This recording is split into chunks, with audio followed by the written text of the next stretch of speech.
Hi everyone, today we're talking about variable resistance training.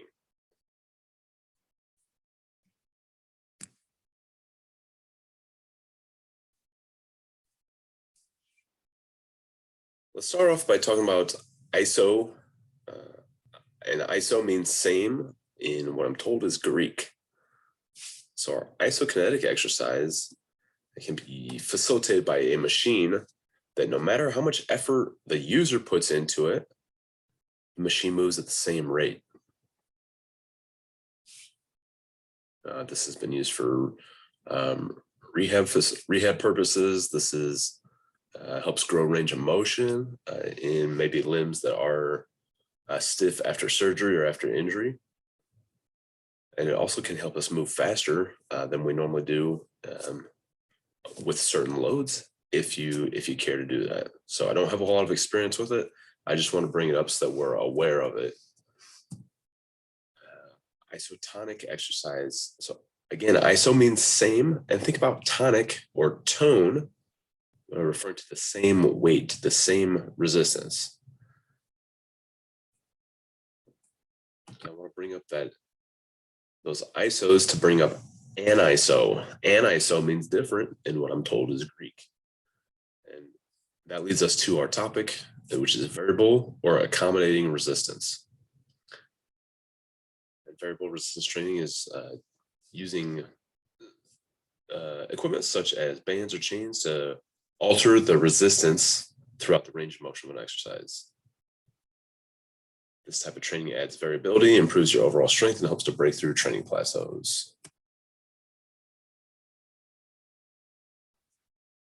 And really, the reason this is so important for us is that our muscles, our joints, our bones create class 3 levers.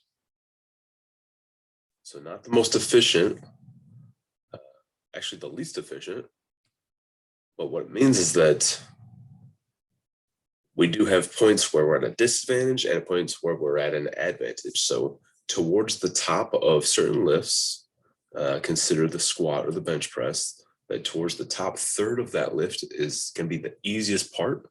It might be, if you're going to fail, it's probably not going to be at that top portion. And if there's any Seinfeld fans in here, I like to think of Kramer saying, "Levers, Jerry, levers."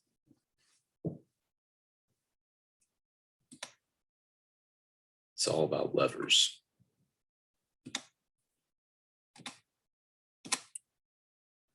And bringing back a slide from our previous discussion about velocity-based training, just want to remind everybody about our rate of force development and about the recruiting of motor units, motor neurons, muscle fibers through rate coding.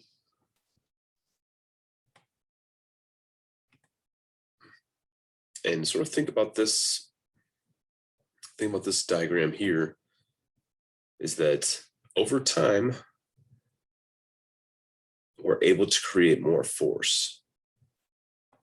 Now on let's say a squat where we go down and come up, we get through that hard part, and towards the top third of it, our force drops off. And so we won't need as much stimulus or as much muscle and neurological activity. But with variable resistance, when it's getting heavier towards the top, it may look a little bit like that, our force. And so it's going to change our nervous system, our muscle fibers, really just all of the physiological portions of what creates strength. And then when we go to lift normal weights or we practice normal sports, we have this advantage where we've been used to training with a higher intensity, and we're used to finishing reps that are harder than normal.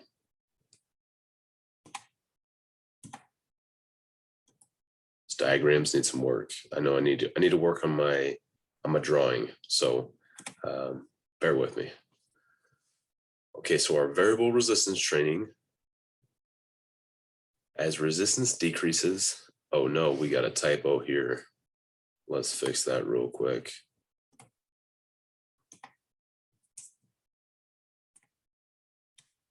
as range of motion increases. All right, so what I want you guys to think about is that it's easy where it's hard, and it's hard where it's easy. And I still remember the first time that I saw variable resistance training. It was actually in a Sprite commercial. And this is around 2005 or so. It's a Kobe Bryant Sprite commercial. So I kind of went back on the YouTubes and I found it. And basically what you can see here is that the chain is fully elongated when he's at the top of his squat. So that means all of the chain links are weighing down on the barbell that's on his back. So at the top of the squat, he feels and he's handling all the weight that is on the chain. And then as he gets down towards the bottom, you can see there, that chain is accruing and collecting down on the ground. So what happens to the bar weight is that the bar on his back actually gets lighter because he's sharing the weight of the chain with the floor now. So it benefits the lifter to get deep in the hole and squat low, because the lower they squat, the lighter that bar is going to feel on their back. And as they squat upward and they're getting to the point where they're stronger, that bar is going to be, it's going to feel heavier. It's going to be heavier because the chain is now going to be hanging from the bar again as it elevates. So that's our variable resistance, is that it's easy where it's hard and it's hard where it's easy.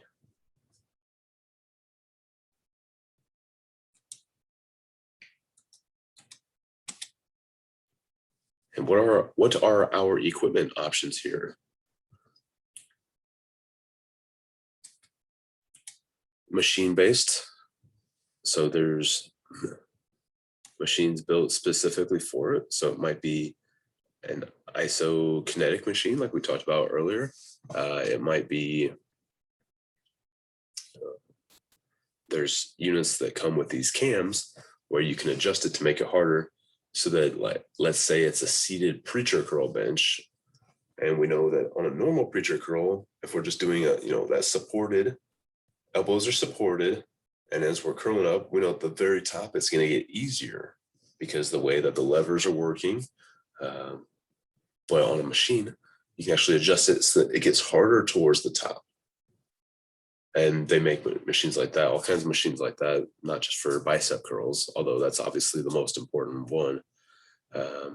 So you have cams like that. You can do chains, you can do bands. So if we look at bands can work just like chains. They can be synced down below the bar to facilitate that same pattern where the lower you go, the easier it is. Or you can hang the chains up high, as seen in this picture here, where the bars or the bands are pulling the bar upward.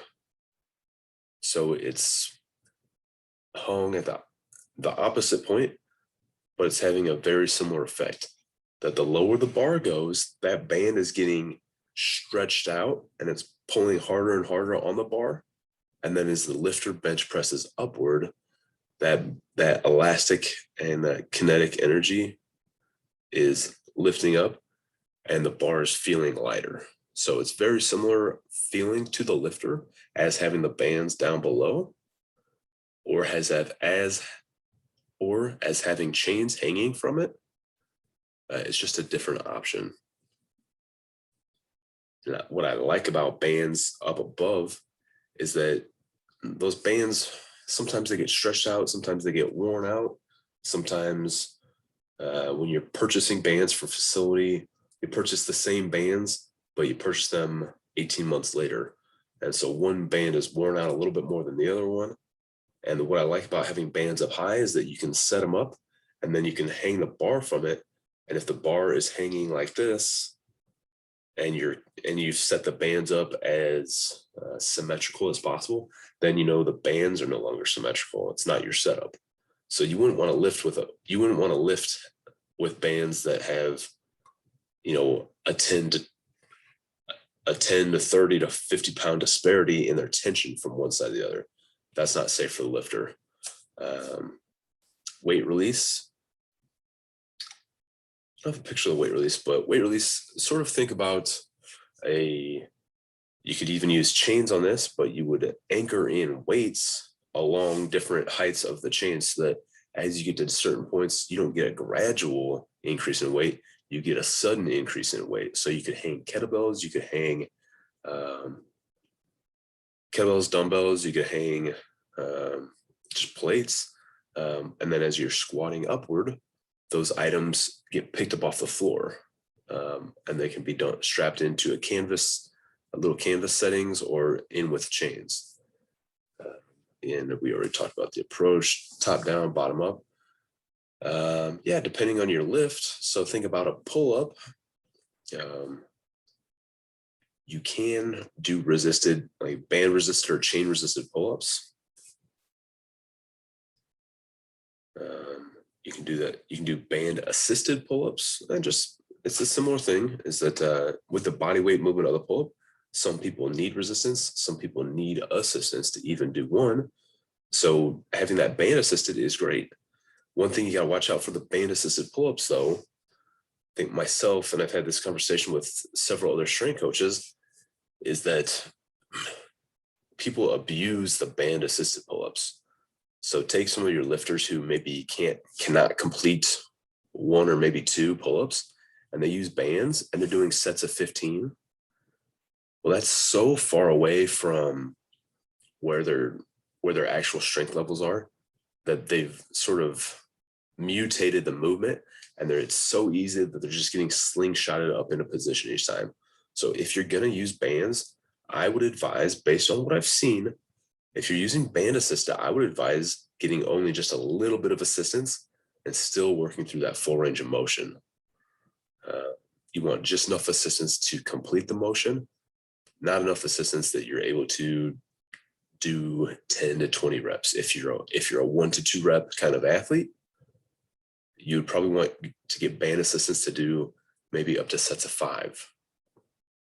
Or if you're doing higher reps of sets, make sure that you're actually getting resistance in there, and it's not just a fun experience to be getting up and over the bar as if you're doing a lot of pull-ups. So again, that's just one thing I've seen that is sort of steals from quality training time, is individuals using band assisted pull-ups to do pull-up sets way outside of their actual range of ability.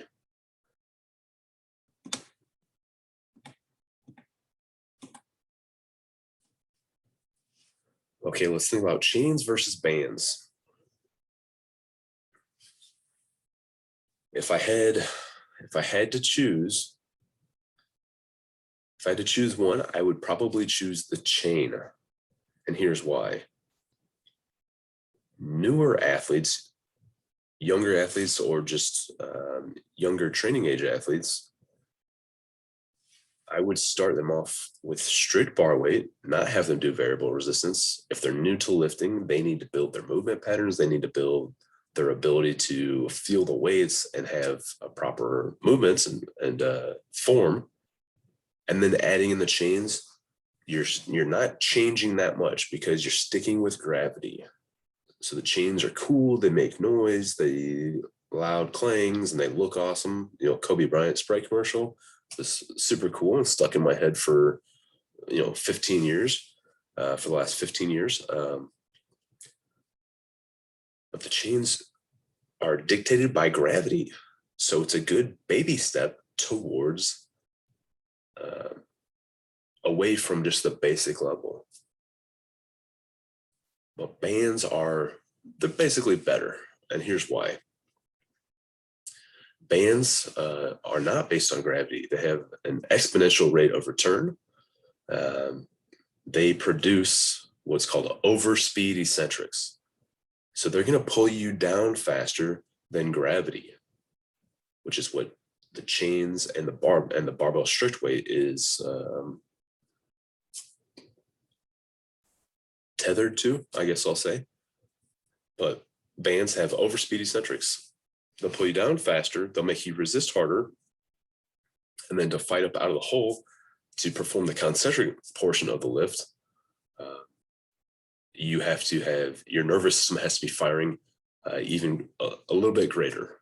And if you refer back to our velocity-based training discussion, we talked about the rate of descent and the rate of ascent, how the faster you go down, the faster you're likely to come up, based on the stretch reflex and muscle spindles. So both are great. I think your chains are going to be the baby step before you use bands, but bands are better. So ideally, you're going to have both laying around and ready to use. And there are plenty of individuals who will use both at the same time. They'll use a combination of the two. Yeah. And then most of our conversation today is really based about altering barbell movements, not because that's better or that's the only way to get things done, mostly because it's simpler and it's something that we can refer back to again, because we kind of use our bench press, deadlift, and squat as major movements that we can refer back to. Not that they're the most important, not that they're not that they are the only game in town, but because they're relatable and people tend to know them. But I also want to bring in kettlebell swings and all of the mini movements that might fit into sort of this paradigm of thinking.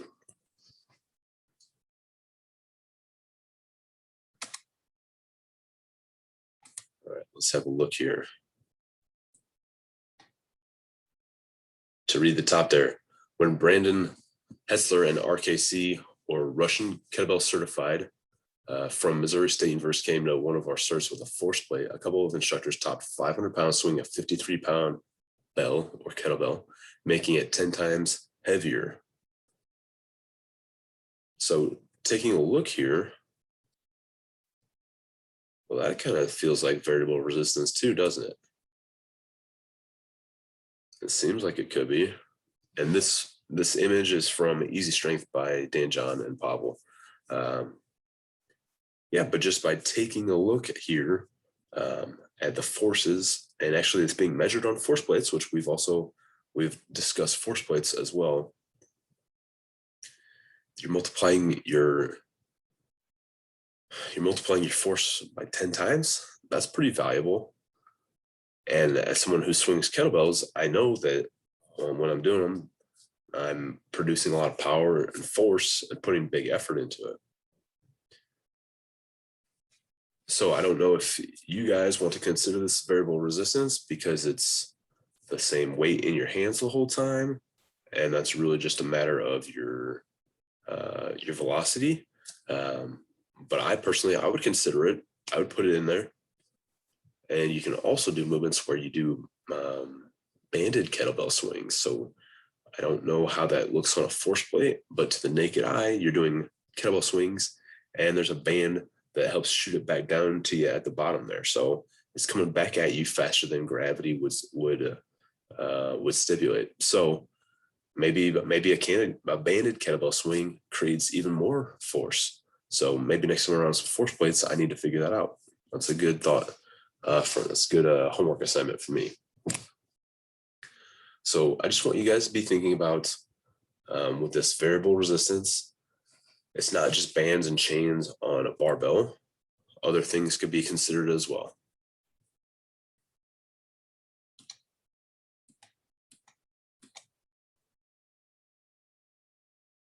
Okay, so some programming consideration.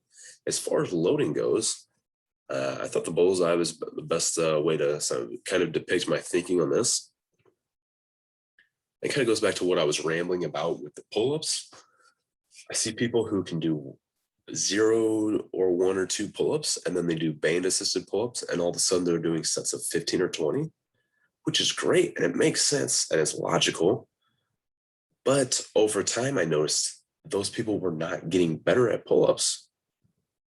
They were having fun, and they were kind of, or maybe a little bit of fun, maybe not that much fun, but they were up there, and they kind of got the idea of what it was like to get up over the bar so many times. They're spending time and they're working hard, but it's too far away from that bullseye or from that actual training zone of what we want to be doing. So another story that I would say is that if I'm a 350-pound bench presser and I'm doing some lockout presses off of pins, and I'm just pressing that bar up 5 inches, 4 to 5 inches. If a 350-pound bench presser is doing lockout presses with 450 pounds, is that benefiting their normal pressing?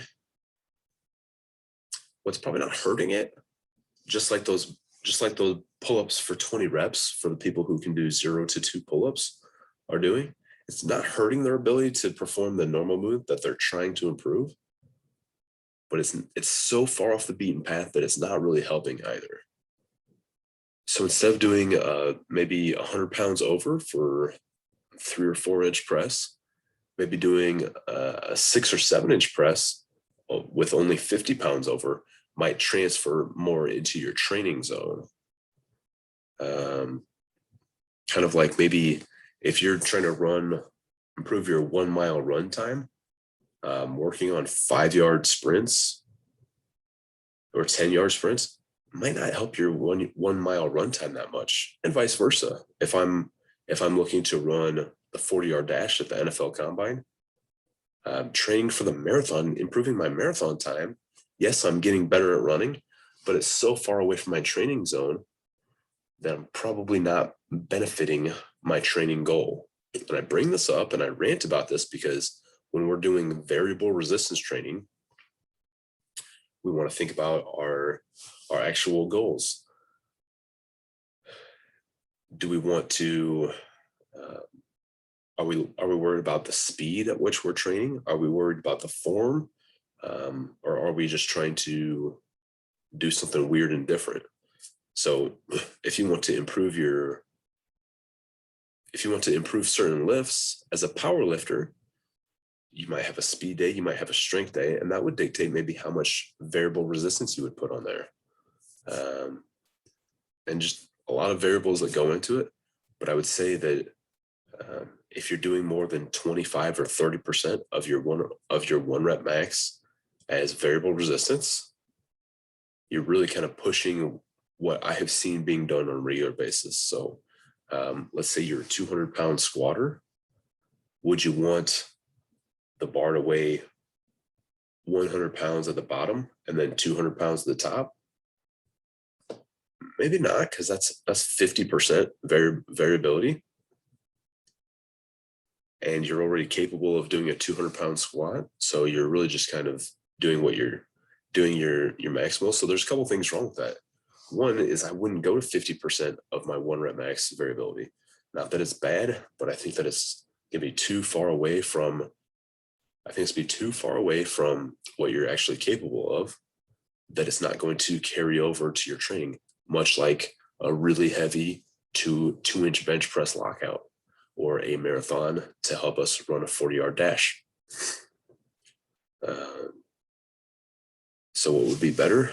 Well, again, think about maybe that 20 or 25% load.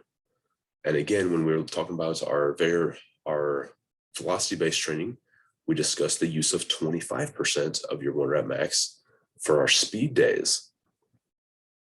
And for your strength days, you might do the same. You might have 20% or 30%.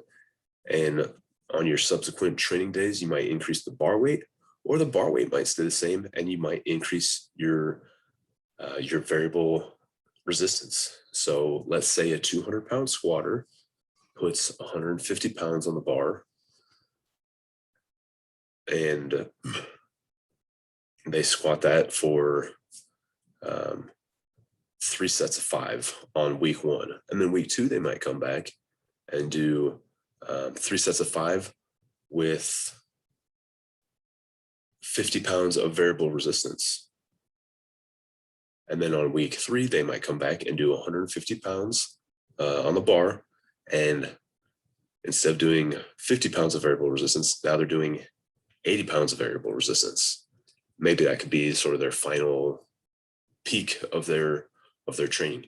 And so at the top, they'd be encountering 230 pounds of force on their back at the top of that squat in that third week, as opposed to maybe the month before when they had squatted 200 pounds as their 1 rep max or their estimated 1 rep max. So again, we got to find that sweet spot where we're training hard, but we're not doing such weird and funky stuff that it's not going to carry over. Just like we might not do speed work, playing patty cake at a really fast rate might not improve your 1 rep bench press because it's the same movement pattern, but there's no resistance. So playing that really fast versus doing a 2-inch bench press lockout may not benefit you as well. Kind of a case study thing here that I wanted to bring up.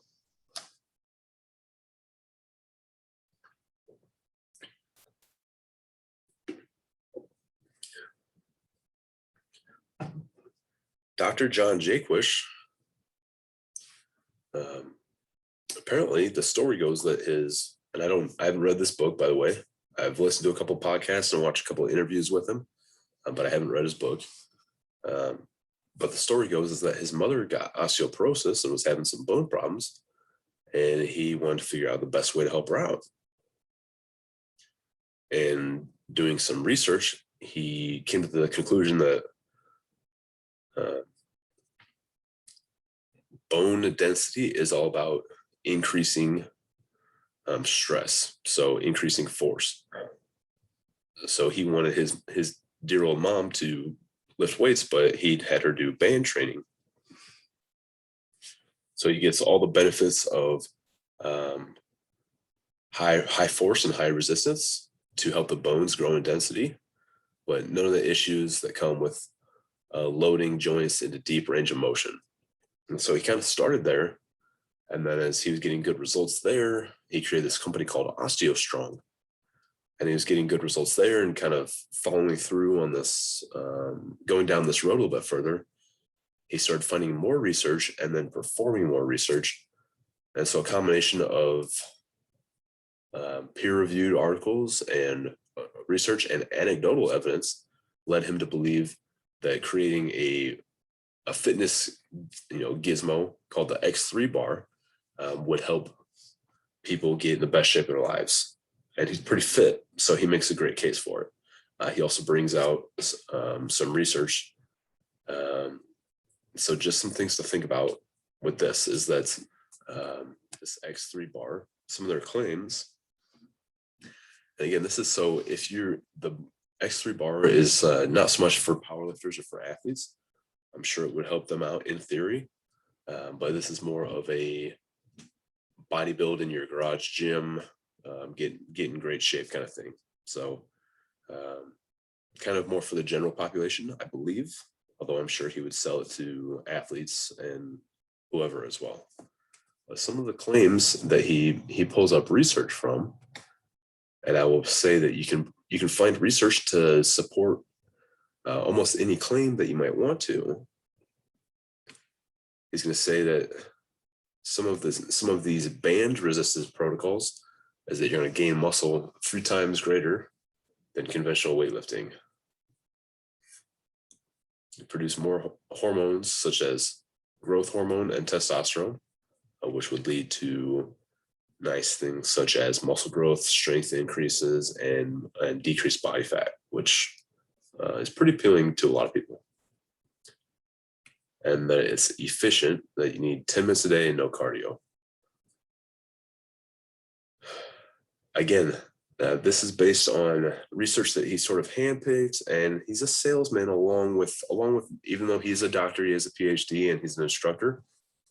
He's also a salesman. So it'd be something I'd be wary of it, but I do like the idea that he's talking about how it's variable resistance. So he talks about how people are going to lift heavier weights than they ever would otherwise, because they're going to encounter really high forces of resistance at the terminal end of a press or he has a deadlift variation as well. He has a row, a press, and a deadlift, I believe, are like kind of big ones. So I love that it's pushing the idea of variable resistance. I love that it's trying to convince people to train very, very hard.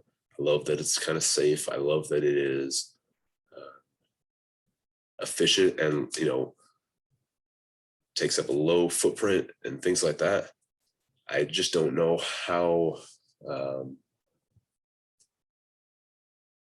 don't know how well it works over the long term. So um, I haven't spoken to a lot of people who own one or use one. So I'll kind of leave it at that. I don't want to badmouth it because I think the research is there and I think he makes great points.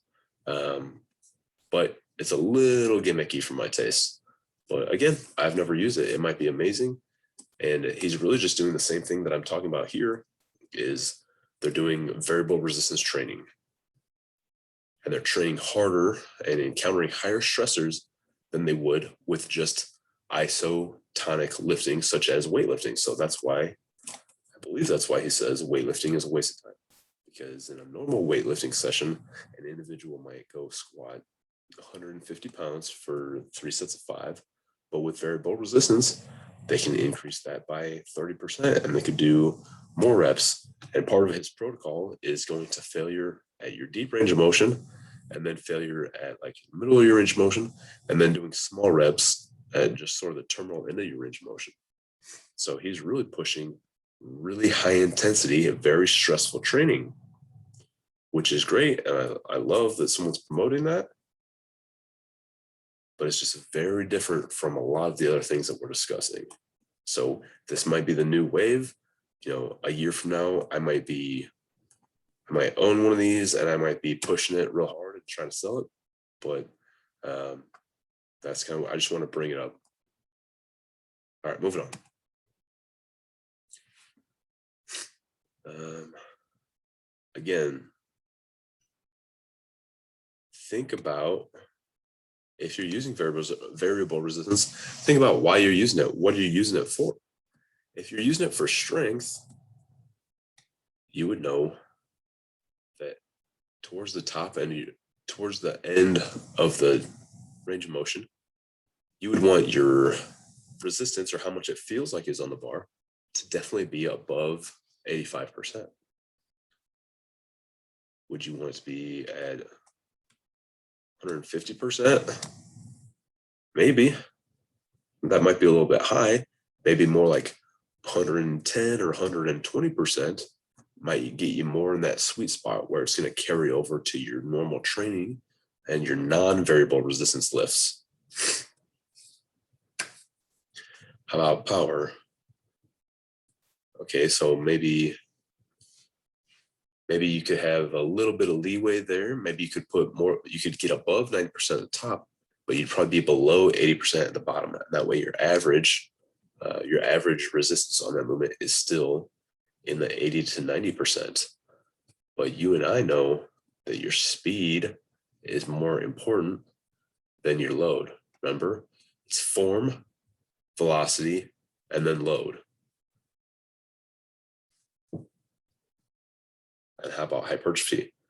That goes back to our friend. I don't know if he wants to be friends with me after the things I just said there. Our friend, Dr. John Jaquish, and what he promotes about his X3 bar. He says that you're going to have these super high intensity, kind of burnout, high volume, but short training sessions, basically doing one set to failure. And that the intensity is going to be so traumatic, it's going to cause so much stress that your hormones, such as testosterone and growth hormone, are going to spike higher than they would with normal weightlifting. He says that's why weightlifting is a waste of time. Well, if you're looking for hypertrophy, you might be into something really good with this variable resistance training, because you can train high volume, high intensity. You can get so much stress into those muscles. You can squeeze them, you can burn them up, and it's safer on your joints because at the deeper range of motion, it's not so heavy. So you can train a little bit harder. You can kind of do some funky stuff that really mixes it up. So hypertrophy, we haven't spent a lot of time talking about it so far, but there's quite a bit. I think there's some benefits there for sure. And then I think everything I just said applies to muscular endurance as well. Okay, we're going to go do a little bit of demonstration, not too much, but before we get there, I want to just have some closing thoughts.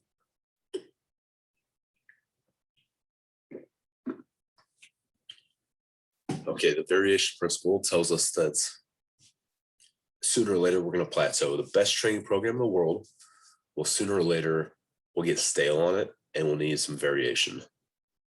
I think that's where variable resistance training comes in, is that a newbie, a new lifter would benefit from variable resistance training, but I think they'd also benefit from just having an isotonic training with normal bars and weights that they can just work on their form and get the groove down for a while and have all kinds of growth and benefits there, and then bring in some of the variable resistance training. The said principle, variable resistance training will make us more powerful and more explosive. Athletes need that. When an athlete is squatting and they're relaxing on the top third of the lift because it's so easy at the top, it's not training their hips to finish through. With variable resistance training, where the top third is heavier and harder than the bottom, it's integrating that importance of finishing through, driving your hips forward, and creating triple extension, or at least double extension. You may not necessarily be extending your ankles during that squat, but then they're going to go out on the field and they're going to perform at a little bit higher level because the specific adaptations of imposed demands or said principle tells us that would carry over just a little bit more. It would bridge that gap a little bit more between lifting weights and playing sports. About risk versus reward. Haven't heard many, but I've heard a couple of horror stories about athletes lifting with the bands and the bands coming unhooked or being set up poorly, or not necessarily snapping, but just giving way. I've heard of an athlete who was coming up out of a squat really fast because that's what he was told to do, and then just not being a very wise or experienced lifter. The bar came up off of his back. He did something funny. The bar came down on his hand. His hand ended up under the plates of the bar at the bottom on the floor. And basically his athletic career was over, or was probably put on stall for a couple of years. And he was never heard of by the coach who told me about it again. So great benefits, but there's some risks as well. Especially with the bands. I think the chains are a little bit slower. They're dictated by gravity. They're easier to predict their symmetry and things like that. And then again, just the symmetry. If you're not sure if the bands are stable or symmetrical, if you're not sure if the bands are symmetrical or the chains are symmetrical, you're probably better off not messing with it.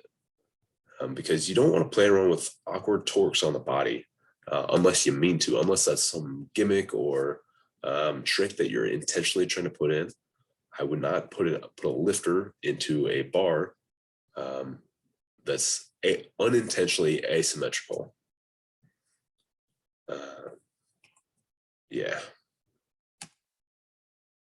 And then we're going to go do some loading examples. I'm going to be pretty quick about it. We'll do a couple things on the barbell. We'll do a dumbbell movement, maybe the landmine cable, and a couple of body movements. All right. That's more for me, I guess. But again, just a reminder that you got options. You can really play around and do some interesting things with this principle. All right, here we go. Okay, so looking at how we can load the barbell, I just want to talk about squat and bench press today. You can do variable resistance deadlifts, but just forgive me, I'm not going to go over them today, just to kind of keep this reasonably short, or reasonably timed, I guess. It's not going to be short. I'm going to go over squat and bench press just real quick. So with chains, first thing I do with my chains is I would guesstimate to make sure that they're set up as equally as possible, because you're gonna have one set over here, one set over there. So I would guesstimate to try to get them set up. And then when I go to put them up, I would not put one over here and one over there and feel it out and go back and forth. What I do is I put both on one side right next to each other so that I can adjust to make them as equal as possible. Again, symmetry is kind of king with this stuff because it relates back to not only performance, but safety. So I use these 48 hours ago, so I know they're set up for me. What I do is you have the lighter feeder chain here into the actual chain. I don't know if there's a different term for the non-feeder chain, but feeder chain and chain, okay? Wait.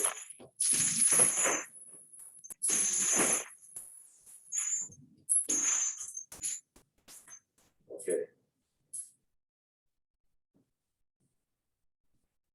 So I know they're both even, right? I don't need to put them right next to each other. But normally that's what I do is I put them right there, and then you take them up a link or two, take them down a link or two. The way the chains are set up now, there's 90 pounds of chain total. I've got 45 pounds of weight here, 45 pounds of weight there. At the bottom of my squat, I have almost no chain on the bar.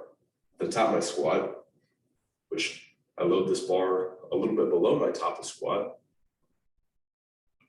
Top of my squat, I have the chain almost completely off. So I get about a 90-pound variation. Yes, there's probably some benefits to like a 10 or 20-pound variation. But I mean, think about, not that I'm a 500-pound squatter, but think about a 500-pound squatter having like a 20-pound variation. They might not even feel it. If they're doing training reps with 300 pounds or 400 pounds, they might not even really feel that 20-pound variation. It may not be worth it for them. In that case, you might want a 100-pound variation, something along those lines. Again, depends if you're doing speed work, strength work, what you're doing in your programming. But just to take a look again, props to Kobe Bryant and his Sprite commercial for showing me how to do this 15 years ago.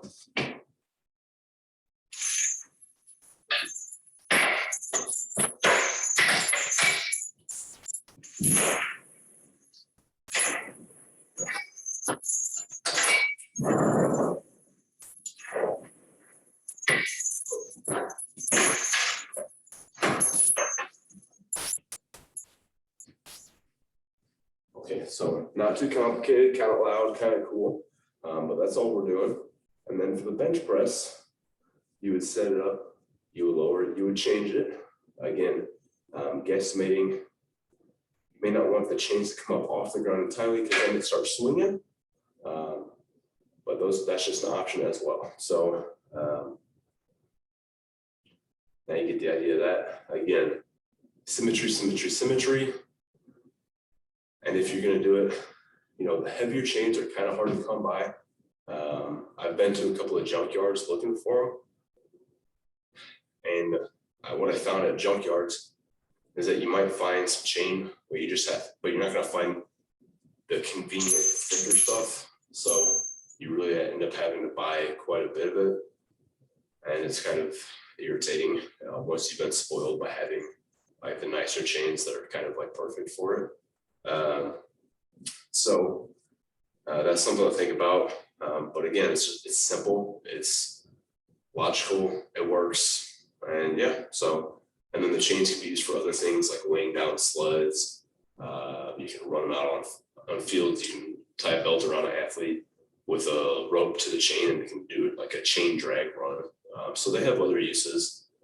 You can put them around your neck if you're doing some wrapping. Yeah, so they got other uses as well. I guess while I've got them out, I'll talk about another movement or two that you can do with them.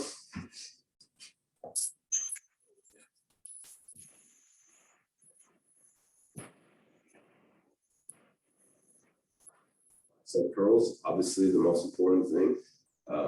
But yeah, just some simple movements like that. You can do bicep curls, you can lay on your back and do some tricep extensions. Kind of fun to drape them over athletes' backs and have them do push-ups. So when it's draped over the back, as they go down to the ground, it collapses on the ground, it gets easier, and they push up. And they got chains on the back, they kind of feel like a tough guy or a tough girl. So just kind of fun thing to do.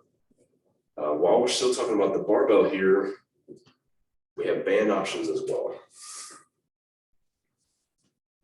So depending on your rack, depending on your setup, you might be able to do different things with these bands.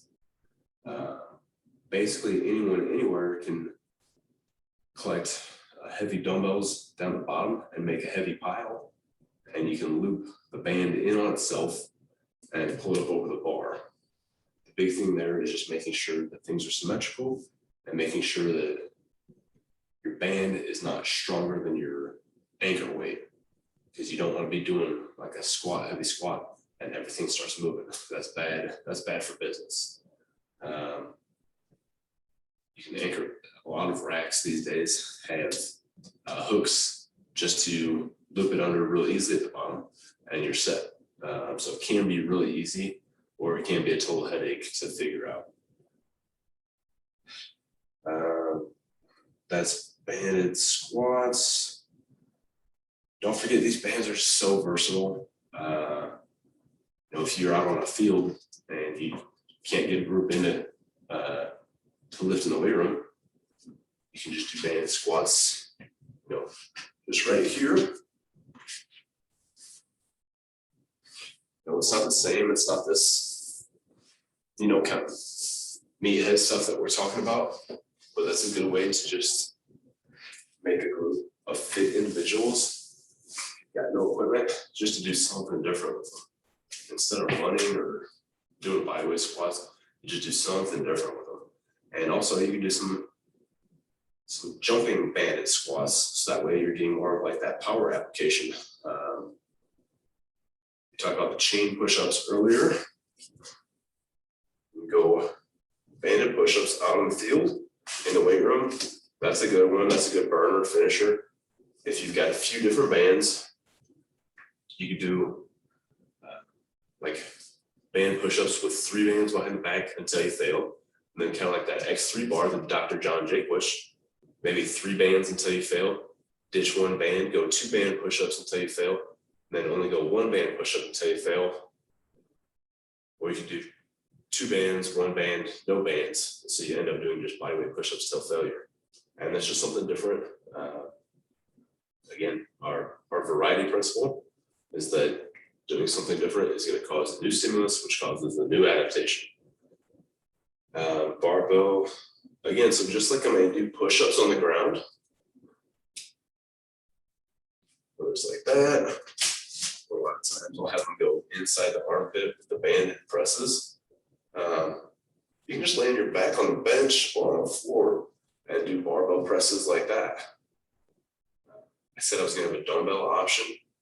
Yeah, you just lay on your back, bands, and then dumbbells in hands. Have a partner hand them to you, or you can kind of make it happen on your own. But just laying on your back and doing some pressing there.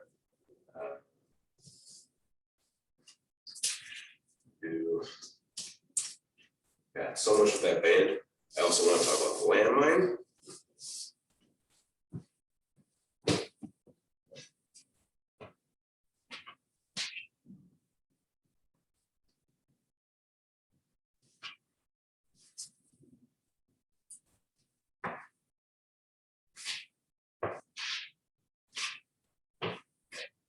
Okay, now you got me. Now I'm getting there. Landmine presses right there. Instead of being super, super easy at the very top, now it's not. And in fact, if that's pretty easy, I can move that band up so it's higher, so it's pulling. The higher it is, the more it's getting stretched, the harder it's pulling down at me. So you can just play around with that. A lot of options there. And that landmine press or jerk is really becoming one of my favorite options for power movement. So when you do it as a banded option, again, even better. Let's see how we're doing with the cable machine over there. Kind of almost done yapping. I'll just say, if we wanted to, like I work at a university where we have these cable machines that are on air hydraulics, and the air hydraulics are great, but they don't really go that heavy. So sometimes for some movements, athletes are too strong and they need extra resistance. So what I would do is I would crank up the resistance as high as I can. And then for that athlete that's too strong, I would throw a band around it and kind of give them more trouble. Kettlebell, we talked about the kettlebell. Let's demonstrate a kettlebell.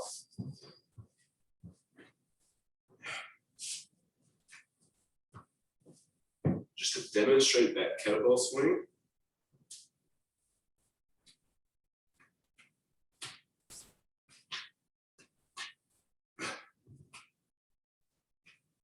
This is not my heaviest kettlebell, not my heaviest band, but now you guys kind of get the idea.